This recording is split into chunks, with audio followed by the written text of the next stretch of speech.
If you want to enable and set up the mobile hotspot on Motorola Edge 60 Fusion, then first of all we need to go to Settings.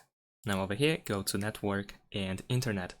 After that, we want to go to Hotspot and Tethering, and over here we have our Wi-Fi hotspot. We can immediately turn it on or off by tapping on this switcher, but you can also simply go to Wi-Fi hotspot first in order to check the name of our hotspot, as well as the password. So you can tap over here on this password in order to reveal it. You can also change the password if you want to, and then press OK once you save these changes.